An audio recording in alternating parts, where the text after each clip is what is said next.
Hey, welcome back to the Wi-Fi Tribe Podcast. Today is a bit of a special episode because we're actually going to do a deep dive into a destination, one of our favorite digital nomad destinations that we've done over the last 10 years that we've been doing this thing. And that's Medellin in Colombia.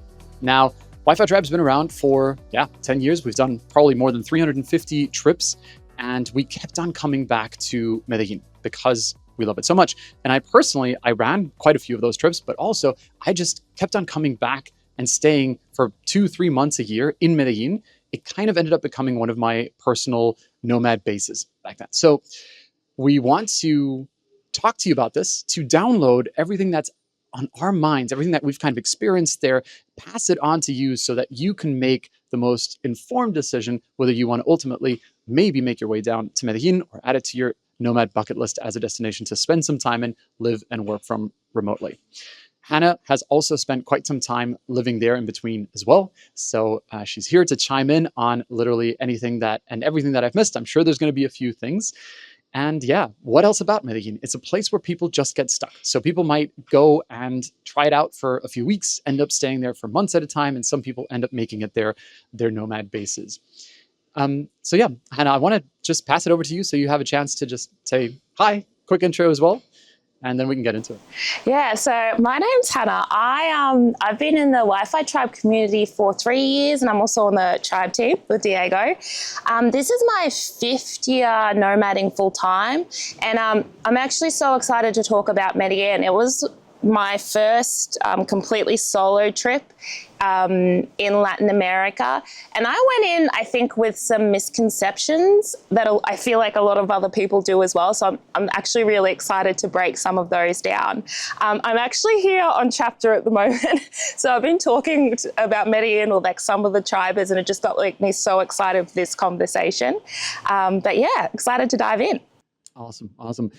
I'll just add, one of the cool things about these episodes when we can do them is that it's not just us talking from our experience. The cool part is that we're talking on behalf of the thousands of digital nomads who have joined the community and all of the destinations that we've gone to with them. So we're able to compare a place like Medellin with all of these other destinations that we've been to, and we're able to take on the insights, the feedback, the things that everybody else has seen and that everybody else likes about them. So really, you've got an insane amount of wisdom here coming at you. I hope you find it useful. Now, Medellin in a nutshell. If I could just say a few things about it, I would say that Medellin is this amazing city that is a mix of a city and jungle. You can walk down a road, turn a corner, and suddenly you're in this deep jungle. And there's like these vines literally hanging from the trees. You've got these like crazy rooted jungle trees. And then you keep walking and you turn another corner and you're back in the city again, right? And it just keeps on going like that, especially if you're in that area that I really love in El Poblado.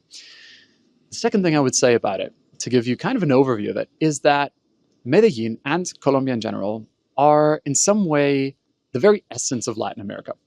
I'd say that, so I'm half Bolivian, I've traveled all over Latin America, and I would say that if you could pack as much of what Latin America is into just one place as possible, it would be Medellin and it would be Colombia. So if you've ever been curious about this continent, then I feel like this is probably one of the best places that you can kick that journey off in and just find out so much more about it. I'll tell you more about why it's so amazing in a little bit. For now, I'm curious to know a few more of our maybe stats and details that we have for you about Medellin. So let me hit you with some, basic Medellin fun facts. So you may have heard it's called the City of Eternal Spring. It's got amazing weather all year round. Essentially, it's mild and pleasant. That's one of the reasons we love it. It's Colombia's second biggest city, so it's around 2.5 million people. Spanish speaking, but generally it's quite easy to speak English as well. We can talk about that aspect in a minute. Visas, most nationalities can get a 90-day visa quite easily. There is extensions, and there is actually a digital nomad visa, so have a look at that as well. Generally, an affordable city depending on the lifestyle you want to live there, and definitely generally safe. We'll share some tips on that in a second, depending on places like where you live and everything. I think really good Wi-Fi infrastructure. Like it's been great for me when I went, and most of the chapters we had. And transportation's great. Like the public transport, you've got Uber there.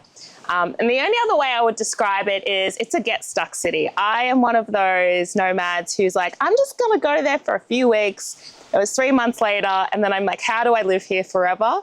But yeah, that's a really quick overview. So I guess we can dive in now. So who's it for? Latin American curious people. I'd say it's also for first-time nomads, and that's because it's actually really simple to find your way around. The language is quite clean in terms of, the Spanish-spoken language, but there's also a lot of people that speak English there. You're going to find a ton of gyms, supermarkets, cafes, restaurants. Like, it is the city life, right? So all of your creature comforts, you're going to find them there. Good for U.S. time zone, so it's kind of like in that same time zone if that's what you need for your work. Again, if you're trying to learn Spanish, a great place for that, I'd say there's a handful of countries in Latin America that are great for that because it's just they don't talk so fast. There's not such a heavy accent. That's definitely the case in Medellin as well. And I'd say people who are really into kind of like the social life. The locals aren't going to pull you in. Everything that you can do there is just geared towards living that social life. There's all sorts of opportunities to get involved with local dancing, salsa, for example, and that's just a big thing that people do. And I'd say it's also really for people who are into coffee, who love working from cafes or who are coffee addicts like myself, because you can literally go from cafe to cafe in that area of El Poblado. You're probably not going to be able to hit the same cafe in a month if you literally try to go through all of them. Then it's a city, but at the same time, there's so much nature around it. And all of the weekend trips that you're going to do, they're all going to involve quite a bit of nature. So if that's kind of your balance, that you like to, sometimes have nature, sometimes have those comforts of the city, you're definitely going to find that there. And then, of course, it's all about being able to be productive in that place as well. I think cities often lend themselves to that, but just generally, if you feel that maybe being able to change your environment a little bit in terms of, working from cafes, in terms of just having all of those comforts that you want to have. There's tons of co-works there as well. You're going to find your groove here, and knowing that you can maybe hit the ground running with your routine, be that gym routines, for example. Again, all of that just helps to kind of stay productive. So how about who it's not for? Who it's not for? This is a small thing, but I was talking to some people here. It's not necessarily a beach first destination if you're a water baby and want to be near water. That is a big thing for some people. I would also say it's a city. So if you're looking for more retreaty vibes, you want to doing a lot of self-work and everything, it's probably not the best fit. And it can be a challenging city. So if you are an English speaker and you kind of want everywhere to speak English, it might not be the best fit for you. Otherwise, I think it's a very, very versatile city. And I think one thing about it is it's a city with spirit. Like, it's got vibe. I think it's got a lot to do with the culture and the people. It's quite difficult to describe, but it's one of those places that like fills you with energy as well. So if you don't want that, don't go. And Medellin it really was one of the original nomad hubs, those OG nomad hubs. I think it's because of a lot of things that we've already mentioned, the vibes that you're getting there. Obviously, that's going to pull somebody there in the first place. But there's probably a few other reasons for that as well. I'd say, first off, it was a tech capital in Latin America at that time already. So that just kind of goes to show, okay, that probably the Wi-Fi infrastructure and everything was pretty solid. But it also had that combination of it was an affordable lifestyle.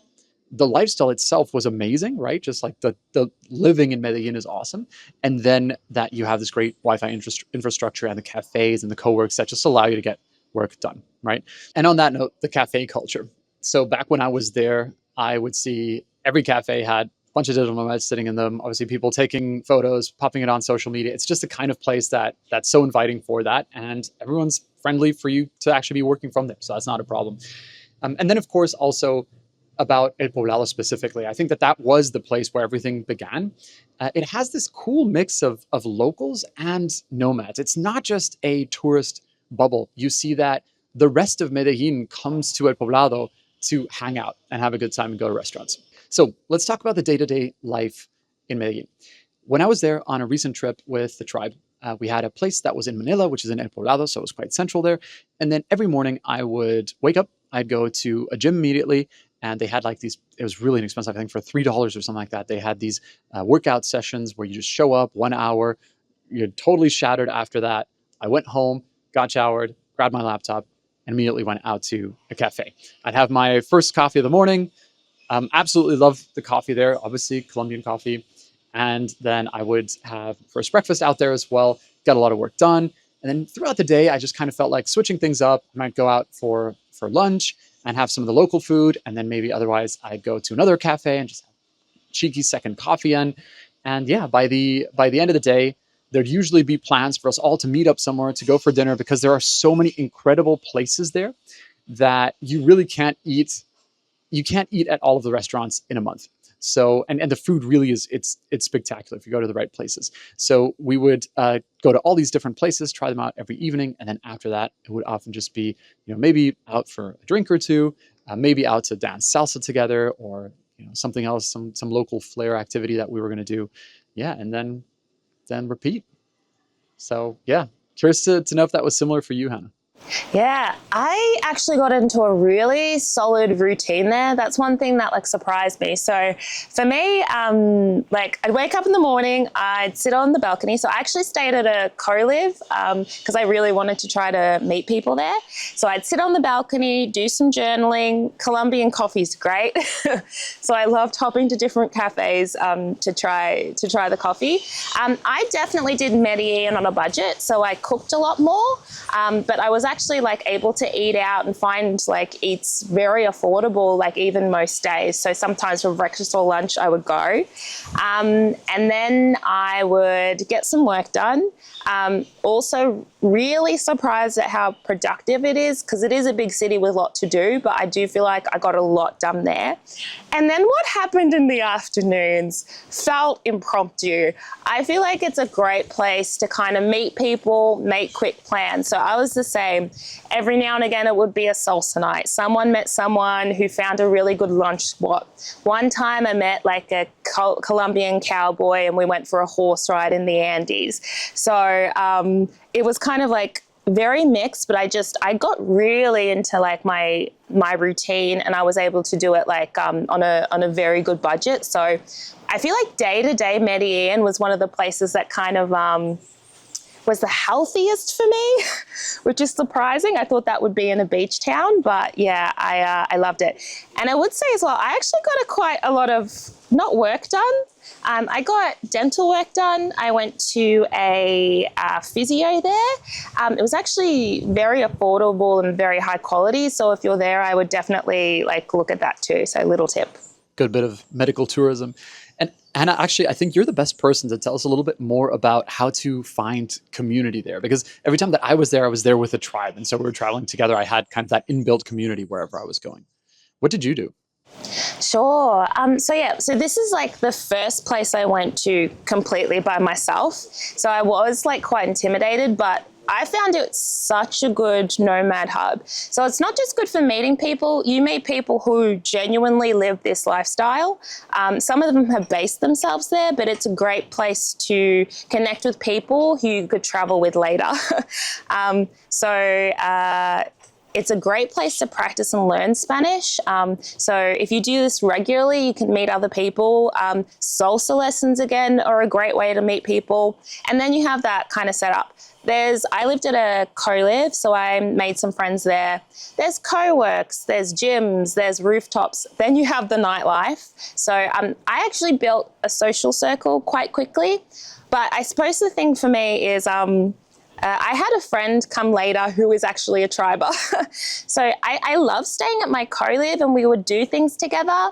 But sometimes it was hard to have the deeper conversations. And although I made some friends who I met later, it's probably not as many as I would when I'm with Wi-Fi Tribe. So absolutely love co-lives, highly recommend them. But I suppose, it's a little bit easier when you have a vetted community as well. So I would actually love to do a chapter there one day just to see what other adventures I would go on. But in a general, as a first-time nomad, it is a great way to meet people, as long as you put yourself out there a little bit. Yeah. Okay, weekend trips. I want to talk about my favorite part of being in Medellin and Colombia because this is what it's really all about. Like, I love the city, but it's about the weekend trips. So you've got Guatapé, Salento, and the Caribbean coast, if you will. Those are kind of my top three. Guatapé. Guatapé is this area where you have, it's kind of like a man-made lake, but it's really crazy because there's all of these, what looks like all these islands in this landscape of just kind of like water that are just popping out.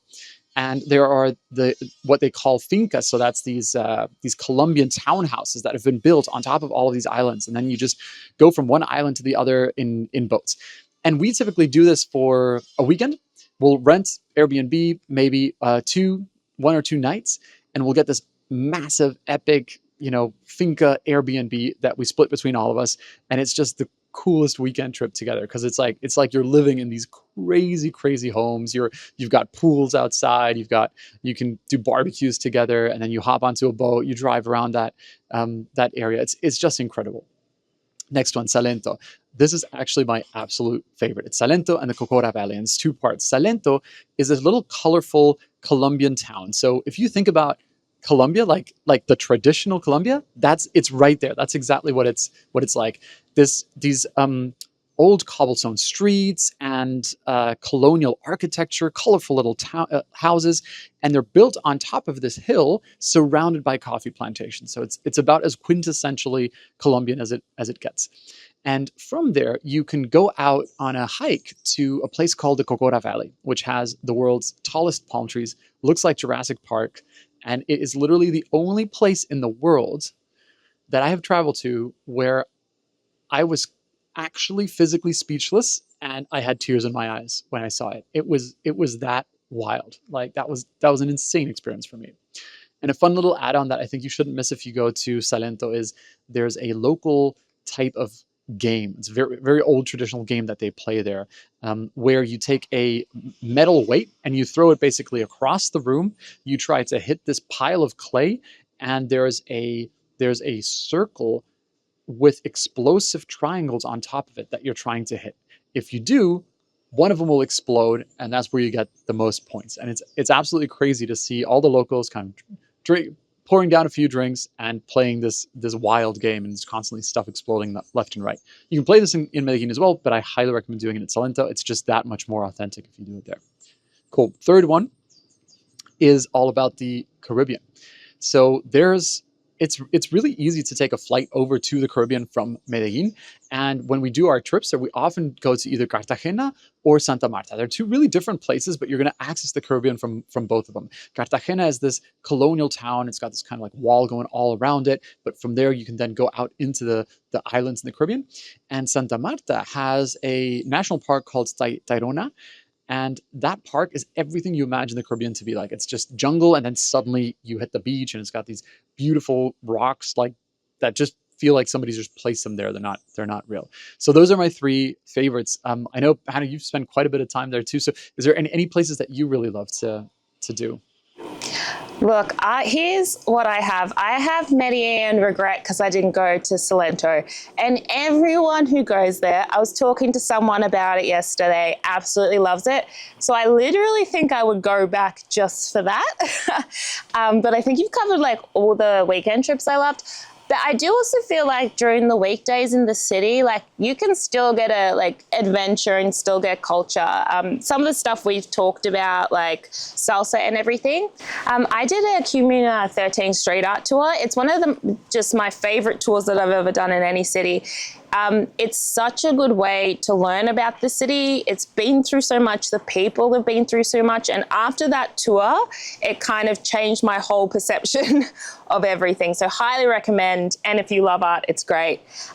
If you can't get out to coffee region, Colombia coffee is everywhere. There's coffee tastings in the city, and it's cool because you can work during the day and then do some of this stuff during the afternoon or later. It's a little touristy, but the cable cars, the views are actually so pretty. It's so fun to hop on. It's a really interesting way to get to one area to another. And paragliding over the city, it's super fun. You can find if you can find a local vendor for that, that's great. And the other thing that I very much recommend is horse riding in the Andes. I mentioned it before, but it's mainly because I met this Colombian cowboy who was on a horse with rum, and my tribe friend, it was her birthday, and essentially she ended up spending 3 days up in the mountains with all these cowboys, camping in the hills, and she just absolutely loved it. So it's just such a good place for spontaneous adventure as well. So I think you have to go on with yes energy. I think it just surprised me in so many ways, trying all these things, meeting local people. And I think as well with Wi-Fi Tribe, it's great to get recommendations from nomads who have been there and people you meet on the ground as well. So don't be afraid to ask questions even to locals, I'd say too, but lots to do during the week. All right, let's talk safety, because I think that's a really important topic as well.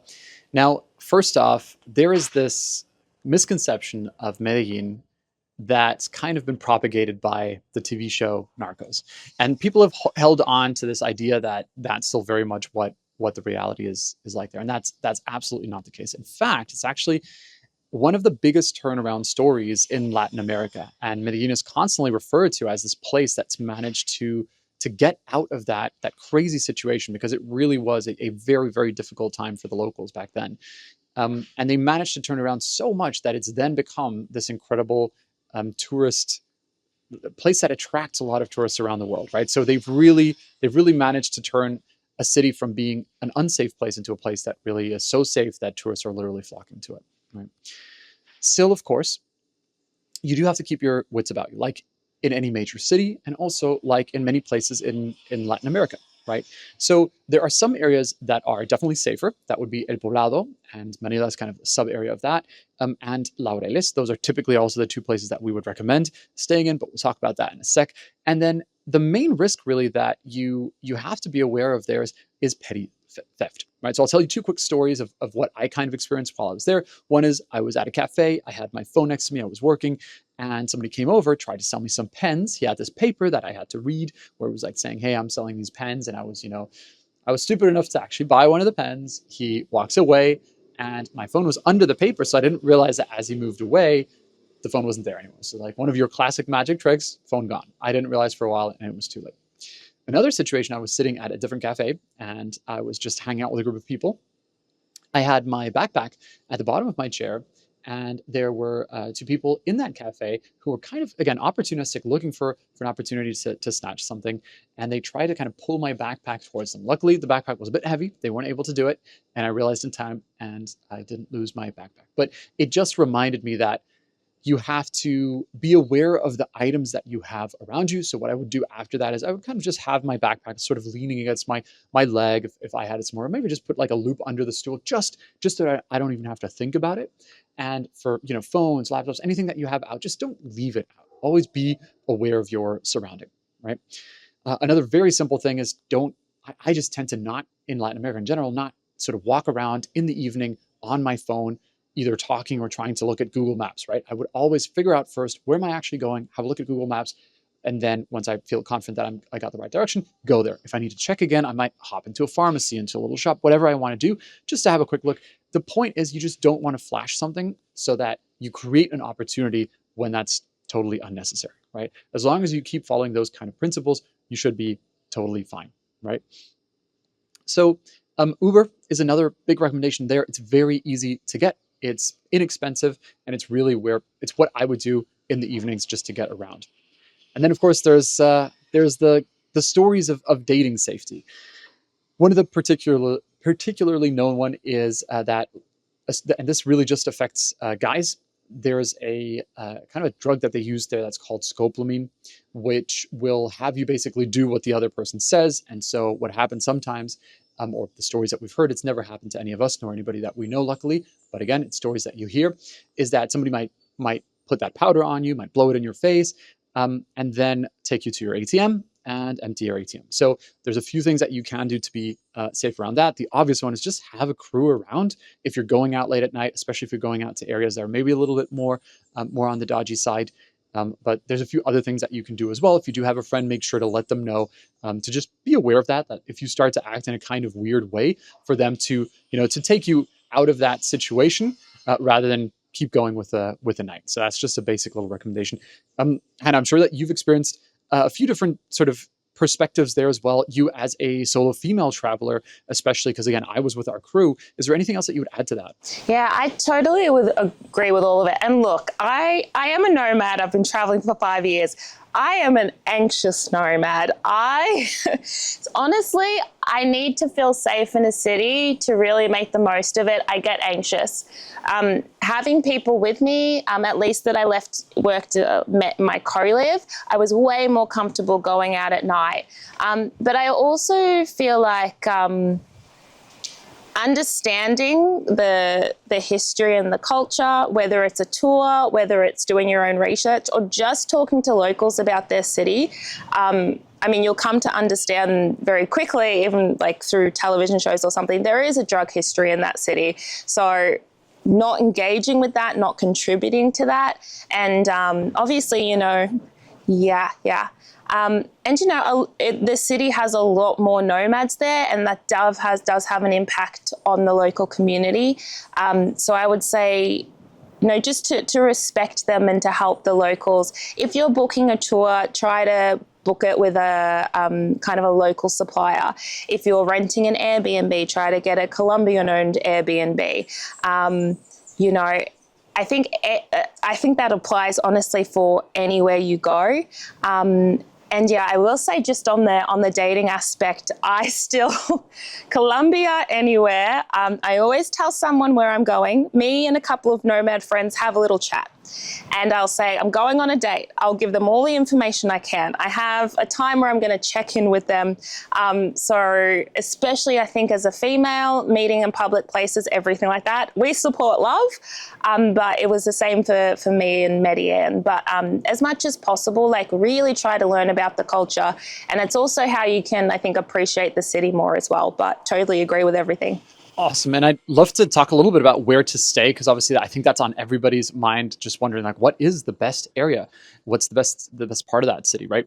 So I'll talk about El Poblado, and then I think, Hannah, you might be best to talk about Laureles, because that's a place that you spent time in. I didn't actually stay there. So El Poblado, it's the place where most people would go. I really recommend it if it's your first time to Medellin. You're definitely going to find absolutely everything that you want there. It's super vibey, all of the restaurants, all of the the gyms, the cafes, literally everything that you could possibly need, and it's got that kind of jungly feel to it. So I really, really love that part too. We are based usually out of Manila, which is Lower Poblado, but from there you can kind of get to all of the different areas of Poblado pretty quickly. So that's kind of my personal recommendation. I think that's the area that's kind of up and coming as well, that I would just go to if I was going back to Poblado. But what about Laureles? What was your stay like there? Yeah, I very intentionally picked it because I heard it was more of like a local family area. Like I do absolutely love the buzz of the city, but typically I like kind of beach town chill areas. So it felt a lot more local. There wasn't as many expats, but there was still like plenty around. I loved that the neighborhood kind of felt green because I love nature as well. So just going on walks was really, really nice. It felt like very relaxed. You still had like everything you need, amazing cafes. I don't feel like it was as built up, and I don't feel like there was as many tourists as when I went in other areas. And one thing I did like is, at night there wasn't a lot of noise. If you're a light sleeper or you want kind of a more tranquil space, I feel like it's a really good area for that. And I guess, if you're really not sure, depending on the time of year you can go somewhere for a week, see how it is, and then extend the stay. But just talking to people, it's one thing hearing stuff on the podcast, reading a blog, but just getting there, talking to people, walking through the area yourself. It surprised me a lot because I thought it would be an overwhelming city, but I found the right area. I felt super safe. So it was a spot for me, but I guess it depends on what your vibe is too. And then, of course, you can always just ask our community for tips as well, right? So if you're already on Slack, just drop it in there. We've got a hub for Colombia where you can ask all of your questions about that. And then there's going to be people who will just let you know like what they love, why they're there, right? Cool. Have a think about Wi-Fi. Just based on where you're going to be staying. So you probably always want to get yourself a SIM card on arrival. That's just what I do to make sure that I've always got a backup in place, right? I'd also always usually figure out, what are going to be my first few cafes that I'm going to stay at, or my co-workings that I can go to right away. And that just makes it a little bit easier for you to kind of kick everything off right away, and you don't have to worry about your first days of work, right? Cool. We are almost wrapped up. So I'm going to give you a little bit of an overview of kind of what this might look like with Wi-Fi Tribe, if you've ever been curious, and why you might even want to be doing this with a community. Now, Wi-Fi Tribe really it's just a community of remote professionals and entrepreneurs. We are more than 700 people around the world. We've been doing this for 10 years.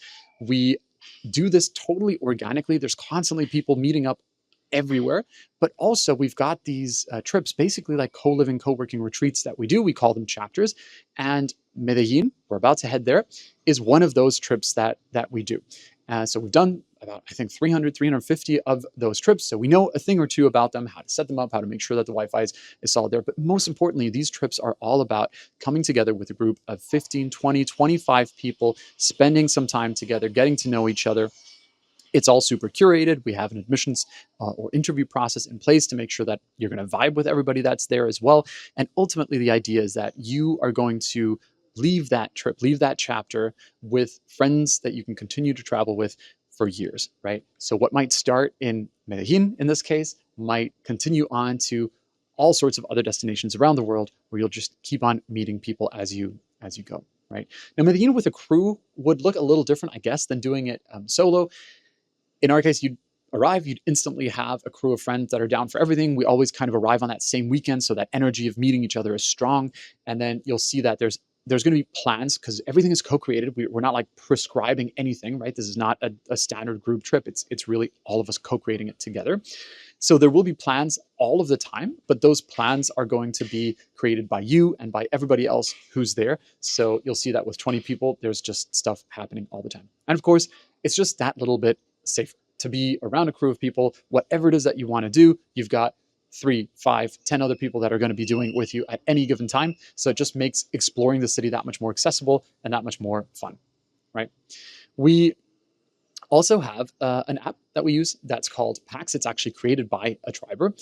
And this is where you basically put all of the members of the community onto that app, and you have it in your pocket. And wherever you go in the world, you just check who's there, and you can meet up with people locally. So even if you're going to Medellin and we're not currently running a trip there, just open up that app and you might see that there are a few other people in town that you can immediately meet up with, hang out with, maybe have dinner with, right? So thank you so much for listening in. I hope this was useful. I hope you have a better idea of what Medellin is like. Maybe now you feel like you would add it to your bucket list. Maybe it's not 100% your jam, but don't worry, keep on tuning in. We're going to be doing more of these kind of episodes. I want to help you be able to compare more and more of these destinations so that you can ultimately have your list of destinations that you absolutely want to travel to. So catch you on the next one. Thank you.